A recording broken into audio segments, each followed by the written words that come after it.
안녕하세요. 미스터리 수사구입니다.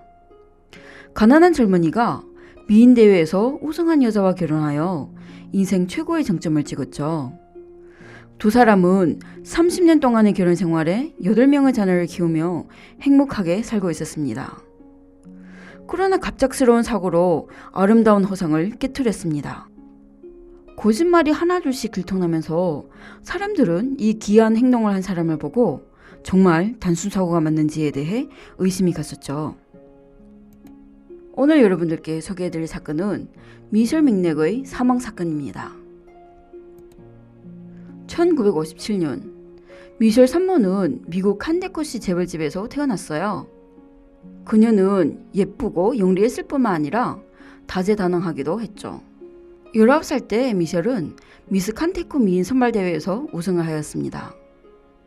21살 때 미셸은 성당에서 마틴 맥렉이라는 남자를 만났는데 둘은 한눈에 반해 사랑에 빠졌어요. 심지어 몇 개월 뒤 덮이 결혼까지 했죠. 결혼 후 5년 동안 미셸은 아이 4명을 낳았고 또 고아 4명을 입양하였습니다. 마틴은 미셸보다 1살 많은데 잘생겼고 똑똑했습니다.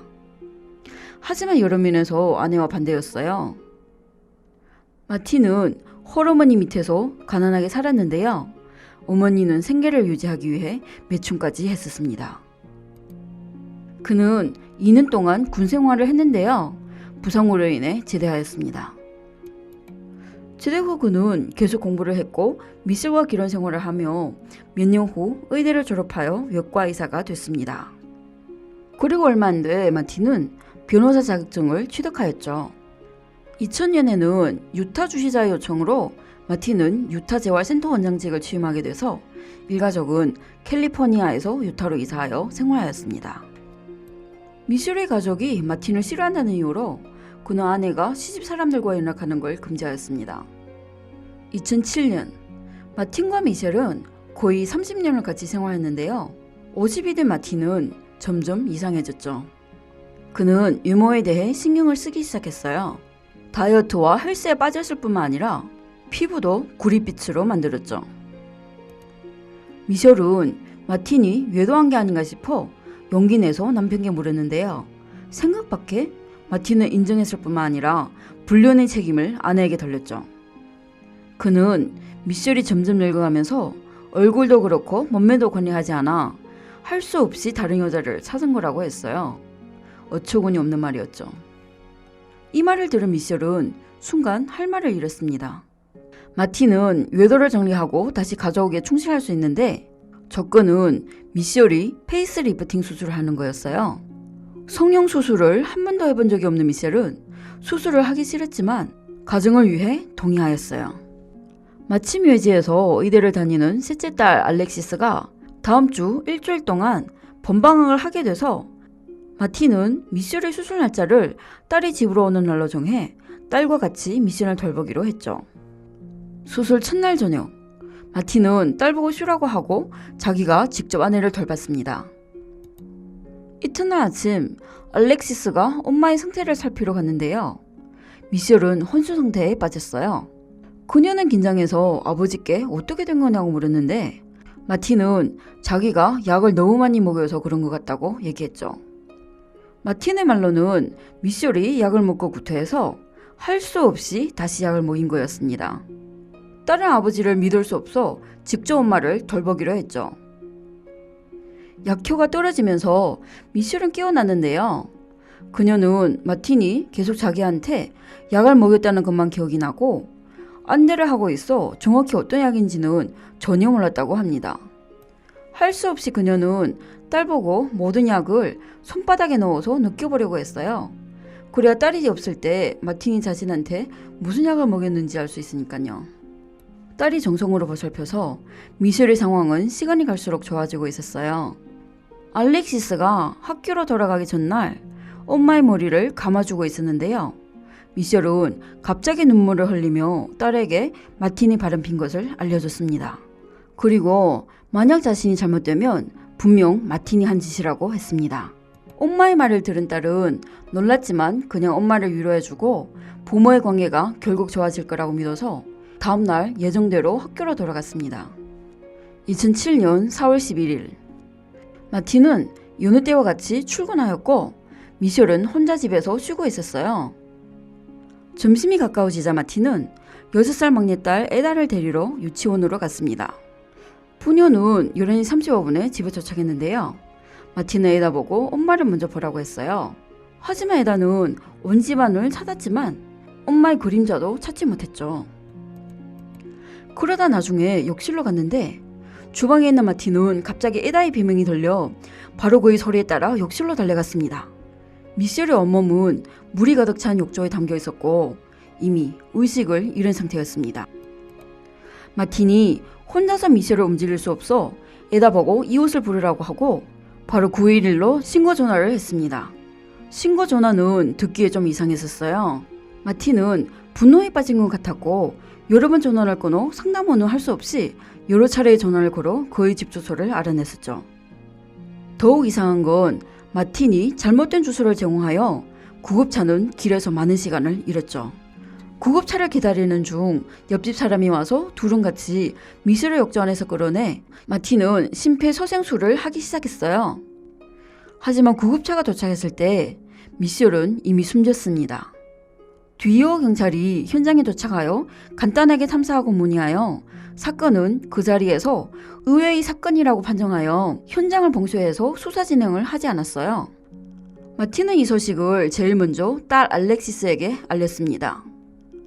그때 그녀는 문득 어머니가 자신에게 한 말이 기억났죠. 엄마의 죽음이 아버지와 연관이 있지 않을까라는 생각이 들자 그녀는 그날 바로 집으로 가서 아버지 보고 엄마의 약은 어디에 있고 아직 얼마 남았는지 알려달라고 했어요. 하지만 마틴은 약을 보면 아내가 생각나서 전부 버렸다고 했죠. 아버지의 말을 듣자 알렉시스는 본인의 생각이 맞을 거라고 믿었습니다. 마틴은 모녀가 대화한 것을 몰라 딸에 대해 경계하지 않았어요. 알렉시스는 마틴이 잠들었을 때 몰래 아버지의 핸드폰 계정을 로그인하여 핸드폰의 통화 기록을 프린트하였습니다. 그중 한 번호가 눈에 띄었는데요. 집시 줄리언 웰리스란 여자의 전화번호였습니다. 하루가 지나 사건 보고가 나왔습니다. 미셸의 몸에는 외상이 없어 법의학 검정 결과 갑작스러운 심장병으로 인한 익사사고로 판정하였습니다. 하지만 이제 막 50이 된 미셸은 항상 건강했었고 심장도 문제 없었는데 어떻게 갑자기 심장병으로 사망하게 됐을까요? 미셸이 세상을 떠난 지 사흘 만에 마틴은 바로 장례식을 올렸고 미셸의 시집 사람들이 장례식에 참석하는 걸 막았습니다. 장례식에 올 수 있는 사람은 미셸의 몇몇 친구들이었어요. 하지만 갈색 긴 머리인 젊은 여자가 있었는데 그녀를 아는 사람은 한 명도 없었죠. 그녀는 바로 그 전화번호의 주인이자 마틴의 불륜대상 집시였어요. 집시와 마틴은 2005년 인터넷을 통해 알게 됐는데요. 같은 취미를 가진 그들은 사귀게 됐습니다. 장례식이 끝난 후 알렉시스와 큰언니 레이첼은 어린 동생들을 돌보러 집에 오겠다고 했는데요. 마틴은 거절하였죠. 마틴은 이미 가정부 모집 공고를 냈고 집시라는 여자가 곧 면접 보러 올 거라고 했습니다. 맞습니다. 그녀는 바로 마틴의 불륜녀였습니다. 두 자매는 지극적으로 반대하였는데요. 결국 집시는 가정부로 미셸의 집에 입주하였어요. 요리도 안 하고 청소도 하지 않은 그녀의 유일한 업무는 마틴과 연애하는 거였어요. 두 자매는 마틴과 크게 싸우고 집에서 쫓겨나갔습니다. 이로써 그들은 부녀 관계를 끊었습니다. 두 자매의 간섭이 없어지자 마틴과 집시는 더욱 사랑에 빠졌으며 미셸이 세상 뜬 지 3개월도 안 돼 둘은 결혼신고를 하였습니다. 마틴이 새로운 삶을 즐기고 있을 때 알렉시스와 레이첼은 정식으로 그들의 아버지께 선전포고를 하였습니다. 그녀들은 증거를 수집하여 경찰에 신고하고 검찰청으로도 서류를 제출했는데 여러 번의 퇴짜를 받았습니다. 드디어 2007년 연말에 특수사건 담당 경찰이 미셸의 사건을 맡게 됐죠. 그들은 마틴의 배경부터 조사했는데요. 마틴의 알려지지 않은 비밀들을 알게 됐습니다. 우선 마틴은 대학을 졸업하지 않았어요. 그는 졸업장과 성적표를 유도해서 의대에 합격했죠.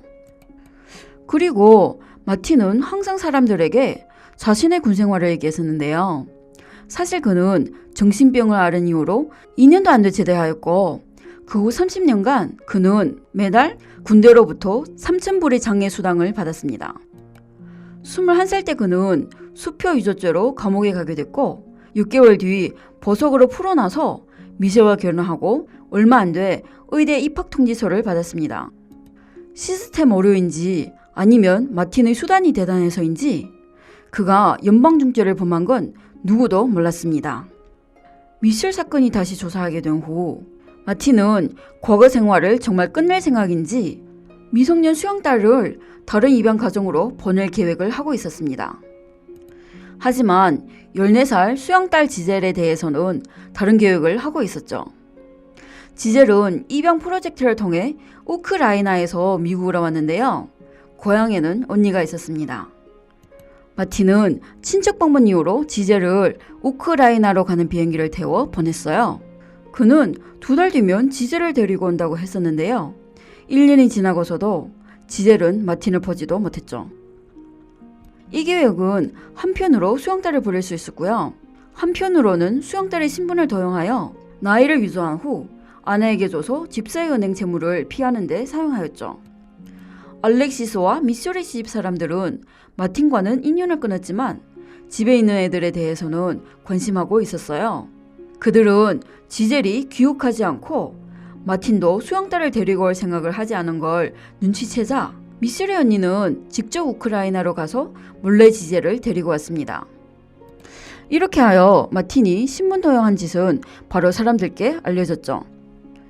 2009년 마틴과 집시는 각 3년 그리고 21개월의 징역을 선고받고 마틴이 갇혀있을 동안 알렉시스가 동생들의 영유권을 맡게 됐습니다.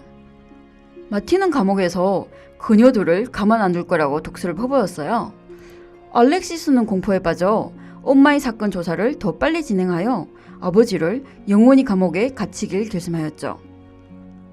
법원으로 미셸의 사망 원인을 다시 평가하는 신청을 하기 위해 조사원들은 더 많은 증거 자료를 수집하기 시작했어요. 그 당시 미셸을 도우러 간 옆집 사람의 얘기로는 구급대원이 도착하기 전에 마틴은 계속 미셸에 대해 심폐소생술을 했지만 그들이 도착하고서야 미셸의 입에서 물이 뿜어나왔다고 했습니다. 정확한 응급처치 방법이 아니었습니다. 구급대원도 옆집 사람의 증언을 인정하였습니다. 그리고 마틴은 여러 도시의 병원에서 근무했었는데요. 모든 병원에서 환자의 컴플레인이 있었습니다. 컴플레인 내용은 정도가 다른 괴롭힘과 공격이었습니다. 마틴의 불륜녀가 조사원에게 마틴은 본인 입으로 그가 약물 주사로 친동생을 죽였고 똑같은 방식으로 몇 명의 환자도 죽였다고 말했었다고 했습니다. 비록 직접 증거물은 부족했지만 대량의 간접 증거물로 법원은 미셸 사망 사건을 다시 판정하기로 했습니다. 미셸의 시체를 부검해 봤는데요. 그녀의 몸에는 4가지의 진정제 성분이 들어있었습니다. 알렉시스가 집을 떠날 때 미셸은 이미 회복이 돼서 약을 먹을 필요가 없었는데요. 왜 다음날 4가지의 약을 먹었을까요? 이에 따라 미셸의 사망 원인은 드디어 의외 사건에서 불명확함으로 바뀌었습니다. 2012년 7월 마틴은 출소하여 7주간의 자유를 누리고 다시 고의상해 혐의로 체포됐습니다. 1년 후 사건은 다시 개정하여 심리하였습니다. 마틴은 사건 당일 아침 병원으로 출근했다고 했는데요. 그의 알리바이를 증명할 수 있는 사람은 없었습니다. 검사 측에 의하면 그는 이 시간에 귀가하여 아내에게 약을 미겨 쓰러졌을 때 욕조로 데려가서 의외 사망으로 위장할 수 있었습니다. 뒤어 마틴은 유치원에 가서 막내딸을 집으로 데려와 일부러 막내딸이 처음 사건 현장을 발견한 사람으로 위장하여 자신의 혐의를 경감하였죠. 그리고 미셸을 옮길 수 없는 것처럼 하며 딸 보고 이웃을 찾아오게 하고 경찰에 신고할 때 3번이나 전화를 끊고 일부러 잘못된 주소를 준 게 전부 그가 시간 끄는 작전이었습니다. 검사 측 진술에 따르면 미셸의 몸에서 발견한 약물이 가장 유리한 증거였습니다. 미셸의 성형 이사가 법정에서 증언했는데요. 네 가지의 약은 전부 마틴의 강력한 요구 때문에 처방하였다고 합니다. 마틴이 외과 의사였고 아내에게 투약하는 걸 조심할 거라고 해서 보통 용량보다 훨씬 많은 약을 처방했다고 했죠. 당시 마틴 아들의 여자친구 아이린도 법정에서 증언했는데요. 사건 발생하고 얼마 안 돼 남자친구의 집에 갔는데 마틴이 그녀 보고 미셸이 먹다 남은 약을 전부 변기에 버리라고 했다고 했습니다. 그녀는 이상하다고 생각은 했지만 그냥 시키는 대로만 했습니다. 마틴의 애들은 하나 둘씩 증인석에 올라가서 검사의 질문에 대답했는데요. 그중 알렉시스의 증언이 가장 중요했습니다. 그녀는 미셸이 세상 뜨기 전에 마틴의 이상한 행동을 얘기했다고 했습니다. 재판 과정에서 마틴은 무표정으로 있었는데요. 집시가 나오자 표정이 살짝 변했습니다. 집시도 역시 냉정하게 행동하고 후회는 1도 없었죠. 그럴 뿐만 아니라 마틴을 위해 변호하기도 했습니다. 집시의 요구에 현장에서 마틴이 그녀에게 보낸 연애 편지를 읽게 됐는데요. 마틴은 감동하여 눈물까지 흘렸습니다. 마지막으로 증언한 사람은 마틴의 감옥 친구였습니다. 그는 마틴이 얘기한 내용을 법정에서 털어놨죠. 마틴은 미셸과의 혼인은 끝났지만 이혼하면 미셸이 전 재산을 가져갈 수도 있다고 생각하여 아내에게 약을 먹여 욕조에 물을 넣고 의외 사망으로 위장했다고 진술하였습니다. 2014년 9월 19일 11시간의 토론 끝에 배심원들은 마침내 의견을 통일하였습니다.